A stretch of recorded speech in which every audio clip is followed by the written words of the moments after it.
We will start, though, at Hampden Park, where England triumphed in the 150th anniversary match against Scotland. It was a dominant performance from Gareth Southgate's side, leading to comparisons with the so-called golden generation of nearly 2 decades ago. But despite the win and the performance, Southgate came out in bullish mood over what he perceives as ridiculous treatment of Harry Maguire from England fans and in the media. Maguire was jeered by some sections of the crowd and scored an own goal in the 3-1 win. Well, I think he's just come out and spoken to the media, which shows the resilience and the character of him. You know, we're now in a situation where, because of people in our own country, the opposition think they can have fun with him. So what's that about? He's been an incredible player for England in one of the most successful teams we've had. Critical for what we've been doing. And we allow him to be open to that. It's a joke, absolute joke. It makes me livid because thankfully he's got the support of the dressing room and people behind him. And I thought the England fans in the stadium tonight were absolutely brilliant. So I have no problem with the Scotland fans; they're having fun. But what stirs that up? People around in our own country. Other players will think, well, you know, is that what awaits us at certain times? So, yeah, great credit to him that he managed to show the composure with the ball and keep the ball and put that one moment behind him, because we stabilised the game really well after it. Let's cross live to Glasgow now and speak to our senior reporter, Rob Dorset. Morning, Rob. So a big win for England, an impressive night, but Southgate not happy about the criticism of Harry Maguire, was he? He really wasn't, Alex. And look, Harry Maguire has become a caricature of calamity on social media, hasn't he, for a lot of supporters who highlight his showreel of errors. And the England manager has had enough. That was very clear last night. Rarely have we seen Gareth Southgate so animated. He was at his paternal best speaking about Harry Maguire to me in the mix zone after the game. And he's normally saved that sort of protective bubble, if you like, for England's younger players when things have gone wrong for them. But last night it was all about protecting one of his senior players. And I get the sense that the manager is going to double down here, and all the controversy about Harry Maguire being selected for England squads when he's playing so little football for Manchester United will be ignored. I expect Southgate to keep picking him and keep playing him, keep starting him in matches from here on in. And look, in truth, Harry Maguire played pretty well when he came on for the 45 minutes. He scored an own goal, and that's what everybody's pounced on. He was really unlucky with that own goal, stretching for a ball a long way from goal that slipped past Aaron Ramsdale in the England goal, and I think you have to look at it in the whole. Harry Maguire has played very well for England. He's been a key player for England in every tournament that he's played, and the England supporters last night were fully behind him. In truth, whilst the Scotland fans were jeering him and taking the mick out of him every time he touched the ball, and that went on for a prolonged period of time, the like I hadn't seen of before ever in an international match. The England fans were fully supportive of him. I think Gareth Southgate will cling on to that and keep picking Harry Maguire as what he sees as a key player for England, not just in the past, but going forward to next summer's Euros as well. And overall, in the aftermath of that 3-1 win for England, what would we say the positives and negatives for both teams are from that?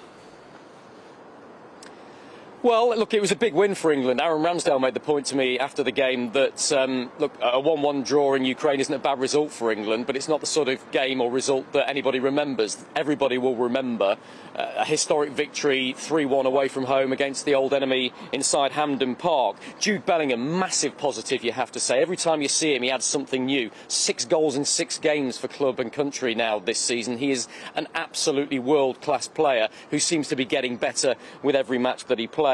There was important game time for the likes of Lewis Dunk and Maguire and Calvin Phillips. Lewis Dunk, by the way, first time he's pulled on an England shirt in almost 5 years, looked to the manner born, looked very comfortable indeed. And crucially, England are still unbeaten in Euro qualifying, and they will qualify for next summer's finals if they beat Italy next month. So those are the positives for England. Of course, the Harry Maguire situation is a massive negative, and going forward, the lack of game time for some of those people I've just mentioned, and you can add Jordan Henderson to that, is a big issue for Gareth Southgate. The injury to Mark Gay looked really impressive in the 2 games, but that'll be a worry, and Southgate didn't get to give debuts to Levi Colwill or Eddie Nketiah. I think he would have liked to have done had the circumstances allowed.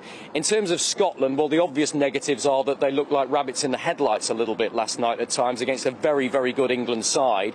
That'll be a worry for Steve Clarke when they've done so well in the last 18 months and are on the verge of qualifying for next summer's Euros. That bitter rivals defeat to them will hurt the players and the fans as well, and it was a tactical lesson from Gareth Southgate, I think you have to say, for Steve Clarke.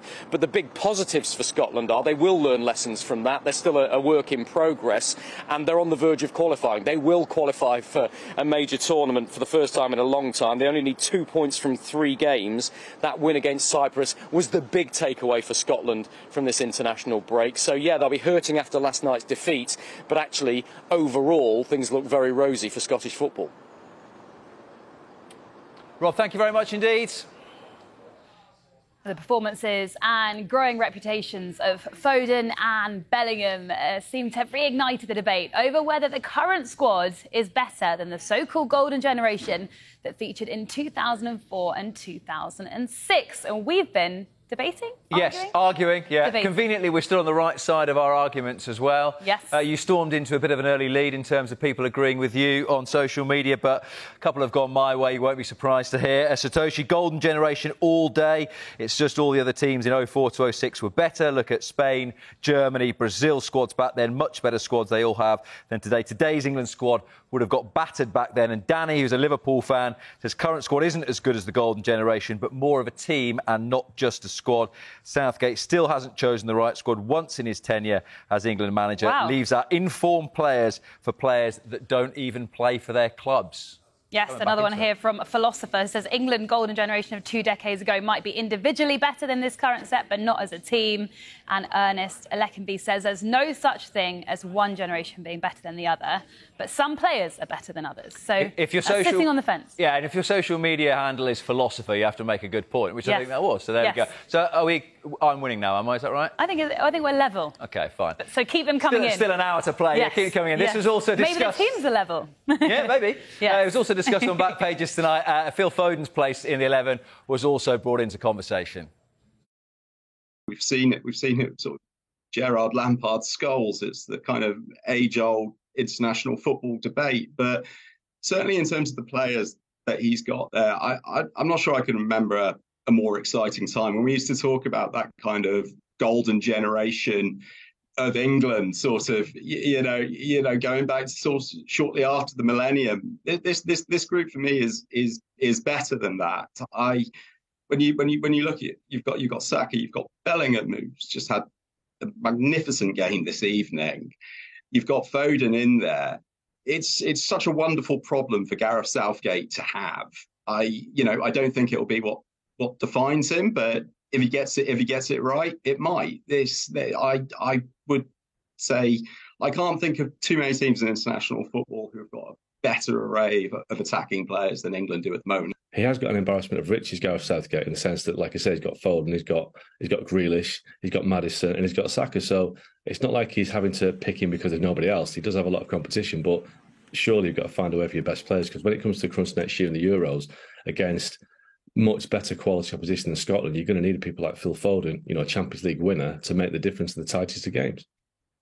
OK, we've got 1 hour left of the show to settle this debate. Which team do you think is better? The golden generation, look at all those world-class players, or that team, Alex? Or which shirt? I know that's not the question. I do prefer that shirt. There you go. I definitely had that back in the day. Not the real quiz, but, it's partial credit. Hashtag is GMSF. Get in touch. Which is your favourite England team or the best England team out of these two? Yes. Extra special night for Aaron Ramsdale, who made his first appearance for his country in more than a year. And the Arsenal goalkeeper admitted the lack of game time for England has been tough, but he feels his patience has made him a better keeper. It is tough, and as you said, it comes with the position, and I know that better than anybody. And especially when Jordan Pickford does what he does for England, it's difficult to replace him. But nights like tonight won't hamper or my trajectory with where I want to go. It can only enhance it. So it has been tough, but I've been getting messages from the manager, Marge, the goalie coach, and Steve Holland. I'm doing really well. I'm fitting in with the group really well. And as I said earlier, it's another year on from when I played, with new experiences, but also new relationships with the team. I can only become better. So I've had to be patient, and that also has made me better because I've learned. And I've also learned that it's not as easy as when, I'm at the minute playing week in, week out for Arsenal, challenging or trying to challenge for the league and cup competitions. And I come here and, you're on the bench. So all these experiences are perfect for me in my development. Well, despite that defeat last night, the international break has still been a success for Scotland as well. Steve Clarke's side topped their Euro 2024 qualifying group with 5 wins from 5 games ahead of a trip to Spain next month. The most important thing in this camp was to get 3 points in Cyprus. We achieved that. We knew playing against England is going to be difficult. Playing against Spain away is going to be difficult. Playing against France away is going to be difficult. But if you want to learn as a team, you have to play against good opposition. So we have to go away, learn the lessons from tonight and try to be better in the future. I told the lads the camp's been a success. It would be nice to have a positive result against England to make it even better.